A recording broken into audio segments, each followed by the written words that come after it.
Praise the Lord. मृत्यु के विषय में लोगों के अलग अलग मत हैं। कुछ लोगों का कहना है कि मृत्यु के बाद कोई जीवन नहीं, मृत्यु के साथ सब कुछ समाप्त हो जाता है। और कुछ लोगों का मत है कि मृत्यु के बाद एक नया जीवन आरंभ होता है, एक नए शरीर, एक नई आत्मा के साथ एक नया जीवन। लेकिन बाइबल क्या कहती है? जब हम परमेश्वर के वचन को पढ़ते हैं तब परमेश्वर का वचन हमें मृत्यु के विषय में बताती है कि वो सत्य है। हमारे जीवन की एक ऐसी घटना जिसे एक दिन होना है और हम सबको उस मृत्यु से होकर गुजरना है। लेकिन परमेश्वर की दृष्टि में मृत्यु क्या है? बाइबल उसे किस प्रकार से परिभाषित करती है, उसे आज हम देखेंगे। यदि हम मत्ती की पुस्तक उसका 9 अध्याय, मरकुस उसका 5 अध्याय और लूका उसका 8 अध्याय जब हम पढ़ते हैं तो वहाँ हम एक व्यक्ति के विषय में पढ़ते हैं, याईर, जो आराधनालय का सरदार था, जिसकी बेटी बहुत बीमार थी। अब वो यीशु के पास आकर कहते हैं कि मेरी बेटी मरने को है, चलकर उसे चंगा कर। और यीशु अपने चेलों के साथ उसके पीछे पीछे चलते हैं। लेकिन थोड़ी ही देर बाद उस बच्चे के पिता को यह समाचार मिलता है कि लड़की मर चुकी है। तब यीशु कहते हैं कि विश्वास रख, मत डर। और जब वो उसके घर पहुंचते तो वहाँ लोग रो रहे होते, चिल्ला रहे होते। और यीशु कहते हैं लड़की मरी नहीं लेकिन सो रही है। और सब लोग उसकी हंसी करते हैं क्योंकि लड़की सचमुच मर चुकी होती है। लेकिन यीशु उन सबों को वहाँ से बाहर जाने को कहते हैं और वो उस लड़की से कहते हैं, हे लड़की उठ। और वो लड़की सचमुच उठकर बैठ जाती है।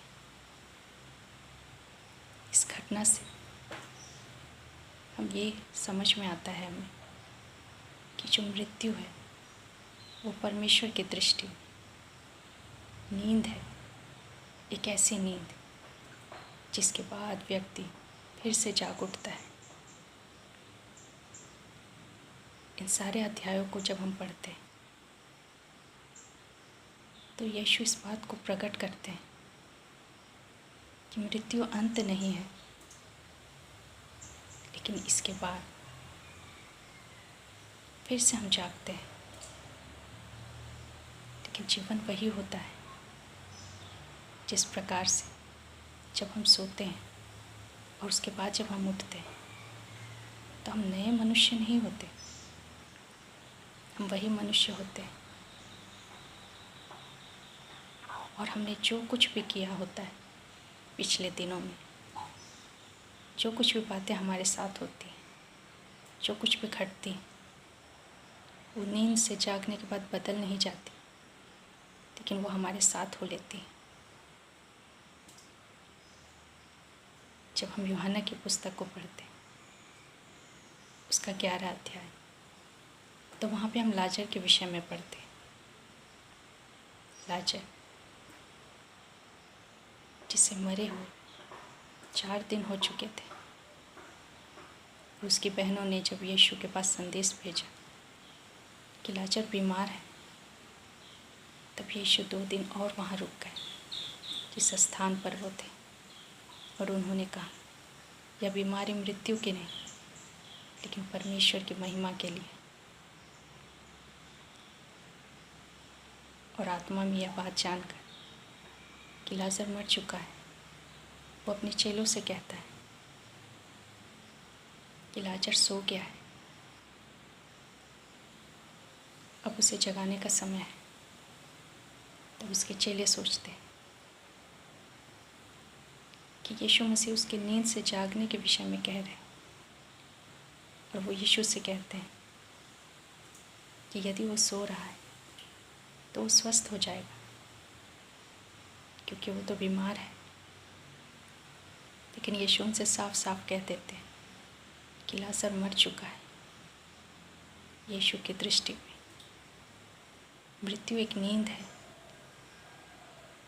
जिसके बाद हम जाग उठते हैं। परमेश्वर का वचन हमसे कहता है कि जो मृत्यु है वो एक नींद है, एक क्षण भर का विश्राम, और उसके बाद हम फिर से जाग उठते हैं। और इस जीवन में हमने जो कुछ भी किया, जो भी फैसले लिए, जो भी निर्णय किया, हम जैसी हमारी जीवन शैली है, जो कुछ भी हमने अपने जीवन में किया, वो सब हमारे साथ आगे हमारे साथ चला आता है। क्योंकि मृत्यु के बाद चीज़ें ख़त्म नहीं हो जाती, मिट नहीं जाती, लेकिन जो कुछ भी हमने अपने इस जीवन में किया है वो सब हमारे साथ हो लेते हैं। परमेश्वर का वचन हमें यही सिखाता है कि मृत्यु एक नींद के समान है, जिसके बाद हम फिर से जाग उठते हैं। जिस प्रकार हम हर दिन जब सोते हैं तो सुबह हम उठ लेते हैं, और जब हम उठते हैं तो वो एक नया जीवन नहीं होता, लेकिन जो कुछ हमने पिछले दिनों में किया है, जो भी चीज़ें हमारे साथ है, वो सब दूसरे दिन में भी प्रवेश करती है। हम बहुत सारे लोगों को देखते हैं कि लोग अपनी परेशानियों से भागने के लिए, अपनी मुश्किलों से, अपनी परेशानियों को दूर करने के लिए नशा करते हैं, ताकि वो कुछ देर के लिए सो पाए। कुछ लोग नींद की गोलियां खाते हैं ताकि अपनी परिस्थितियों से भाग सकें, और कुछ लोग आत्महत्या कर लेते हैं ताकि उनके जीवन में जो समस्याएं हैं उससे वे सदा सदा के लिए छूट जाए, मुक्त हो जाए। लेकिन जिस प्रकार हम नींद से जागते हैं तो हमारी चीज़ें हमारे साथ होती हैं। जो कुछ भी हमारे जीवन में था, जो कुछ भी हमने किया, वो सब लेकर हम दूसरे दिन में प्रवेश करते हैं। मृत्यु भी ऐसे ही है। हम अपने जीवन से भागते हैं, कई बार अपने जीवन की परिस्थितियों से भागते हैं, अपने आप से भागते हैं, नशे में, नींद में, मृत्यु में चले जाना चाहते हैं, और सोचते हैं कि उसके बाद सब कुछ ख़त्म हो जाएगा, फिर किसी प्रकार की कोई पीड़ा नहीं होगी। कि जब हम परमेश्वर के वचन को पढ़ते हैं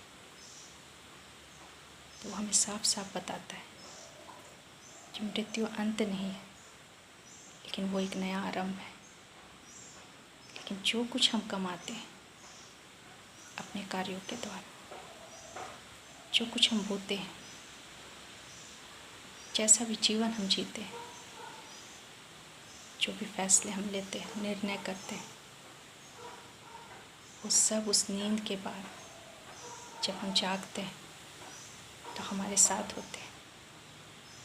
हम इस भूल में ना रहें कि मृत्यु के बाद सब कुछ ख़त्म हो जाता है। जैसे नींद में जाने के बाद मनुष्य को कुछ याद नहीं रहता, लेकिन सुबह जब वो जागता है तो सारी परिस्थितियाँ उसके साथ होती हैं। हम स्वयं को धोखा ना दें। यीशु ही जीवन है, क्योंकि उसने स्वयं कहा, मैं ही सत्य, मार्ग और जीवन हूँ। यदि इस जीवन में जो अभी हम जी रहे हैं, यदि हम यीशु को स्वीकार नहीं करते, यीशु को अपना प्रभु नहीं मानते, यीशु के वचन के अनुसार नहीं जीते, तो मृत्यु के बाद हम एक ऐसा जीवन जिएंगे जिसमें यीशु नहीं है, जिसमें उसकी दया, उसका नुकरा हमारे साथ नहीं होगी। लेकिन उसके बाद हम एक ऐसी नींद से जागेंगे जिसमें सचमुच परमेश्वर हमारे साथ नहीं होगा, लेकिन हम एक ऐसे स्थान में होंगे जो पीड़ा का स्थान है, जहाँ एक पल की भी शांति नहीं। आज हमें अपने आप को, अपने जीवन को यीशु को समर्पित करना है। यीशु को अपना प्रभु मानकर, अपने पापों का अंगीकार करके यीशु को स्वीकार करना है, ताकि जब भी मृत्यु आए, जब भी सदा के लिए हमारी आंखें बंद हो और जब हम फिर से जागे तो हम यीशु के साथ उस अनंत जीवन में हम यीशु के साथ। क्योंकि जो लोग ये सोचते हैं कि इस ज़िंदगी के बाद सब कुछ ख़त्म हो जाता है, जब वो अपनी नींद से जागेंगे, अपनी मृत्यु के बाद जब वो जागेंगे, तब वो देखेंगे कि उन्होंने क्या खो दिया है। अपने मौके को खो दिया, यीशु को खो दिया, उन्होंने अपने जीवन को खो दिया। मृत्यु के बाद चीज़ें बदल नहीं जाती,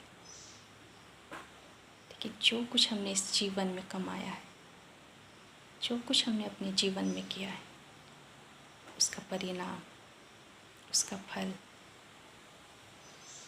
उसे हम प्राप्त करेंगे। मृत्यु अंत नहीं है, लेकिन वो नींद से फिर से जाग उठने के समान है। यदि इस जीवन में यीशु हमारे साथ नहीं, हम यीशु के साथ नहीं, प्रभु का वचन हमारे जीवन में नहीं, तो जब हम मृत्यु के बाद जागेंगे तो उसमें जीवन नहीं होगा, क्योंकि यीशु हमारे साथ नहीं होंगे। हमारा ये जीवन परमेश्वर की ओर से दिया गया दान है। जिस प्रकार हम हर दिन जब सुबह उठते हैं, तो हो सकता है पिछले दिन में हमने सफलता ना हासिल की हो, बहुत सारी परेशानियों से होकर गुजरे हो, कुछ गलतियाँ की हो, लेकिन दूसरे दिन जब हम उठते हैं तो हम ये सोचते हैं कि आज हम फिर से मेहनत करेंगे, पुरानी गलतियों को नहीं दोहराएंगे, सही प्रकार से कार्य करेंगे। यह प्रभु का दिया हुआ मौका है। लेकिन जब हम मृत्यु की नींद सो जाते हैं और उसके बाद जब हम जागेंगे तो हमारे पास ये मौका नहीं होगा। हम चीज़ों को ठीक नहीं कर पाएंगे, अपने संबंध को फिर से यीशु के साथ जोड़ नहीं पाएंगे। हमारे जीवन में जो भी गलत है वो हमसे ठीक नहीं हो पाएगा, क्योंकि हमने अपने जीवन को खो दिया, यीशु को खो दिया, अपने मौके को खो दिया। परमेश्वर हमें हर एक दिन मौका देता है। जब भी हम नींद से जागते हैं, सोकर उठते हैं, वो परमेश्वर की ओर से दिया गया एक मौका है, एक अवसर है, ताकि हम परमेश्वर के साथ अपने संबंध को सही कर लें, ताकि परमेश्वर के वचन के अनुसार हम जिएं, ताकि उसे अपना प्रभु, अपना उद्धारकर्ता, अपना जीवन मानकर प्रभु के अनुसार चलें। यदि हम ऐसा नहीं करते और जैसा हमें ठीक लगता है वैसा जीवन हम जीते हैं, तो एक ना एक दिन इस पृथ्वी पर का जीवन खत्म होगा। हम मृत्यु की नींद सोएंगे और फिर से जाग उठेंगे, उन सारी बातों का परिणाम देखने के लिए जो हमने इस जीवन में की है।